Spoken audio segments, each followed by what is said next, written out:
গুৱাহাটী মহানগৰীৰ বানপানীৰ ওপৰত আজি প্ৰথমবাৰৰ বাবে অসম আৰু মেঘালয় চৰকাৰ একেখন টেবুলত বহে। অসম চৰকাৰে সম্পূৰ্ণভাৱে কেনেকৈ গুৱাহাটীৰ কৃত্ৰিম বানপানীত আমি তিনিটা পইণ্টত মেঘালয়ৰ পৰা বহুত পানী পোৱাৰ কাৰণে গুৱাহাটীত কৃত্ৰিম বানপানীৰ সমস্যাৰ সৃষ্টি হৈছে, তাক এটা আমি প্ৰেজেণ্টেশ্যনৰ জৰিয়তে তেখেতসকলক বুজাব চেষ্টা কৰোঁ।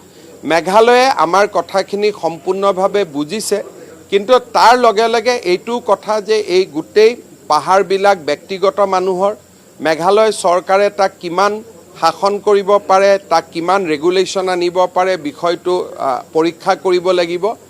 আমি সিদ্ধান্ত লৈছোঁ যে north east space application centre, যিটো আমাৰ 8খন ৰাজ্যৰ উমৈহতীয়া অনুষ্ঠান, এই অনুষ্ঠানটোৱে খানাপাৰা, বাহিনী, জুৰিপাৰ আৰু যোৰাবাট এই গোটেই অঞ্চলটোৰ ছেটেলাইট মেপিং কৰিব। ক'ৰ পৰা পানী আহে, কেনেকৈ পানী যায়, তেওঁলোকে তাক চাব।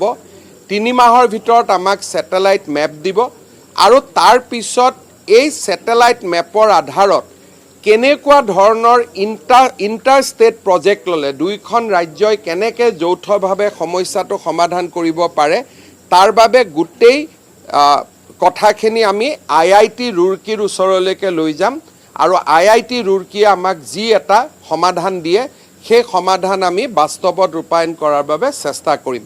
মই মেঘালয়ৰ মুখ্যমন্ত্ৰী ডাঙৰীয়াক ধন্যবাদ জনাইছোঁ যে প্ৰথমবাৰৰ বাবে মেঘালয়ৰ মুখ্যমন্ত্ৰীয়ে গুৱাহাটীলৈ আহি গুৱাহাটীৰ সমস্যাৰ সম্বন্ধে তেখেতে বুজ লৈছে। মেঘালয়ৰ মন্ত্ৰী পল লিংডো, গোটেই মুখ্য সচিবকে ধৰি, আৰু আটায়ে এটা কথা অনুভৱ কৰিছে যে আমি দুইখন ৰাজ্যই কিবা এটা কৰা উচিত।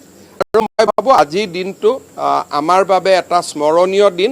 অন্ততঃ বহুদিন স্থবিৰ হৈ থকা ব্যৱস্থা এটাক আজি আমি কিছু আগুৱাই লৈ যাবলৈ সক্ষম হৈছোঁ।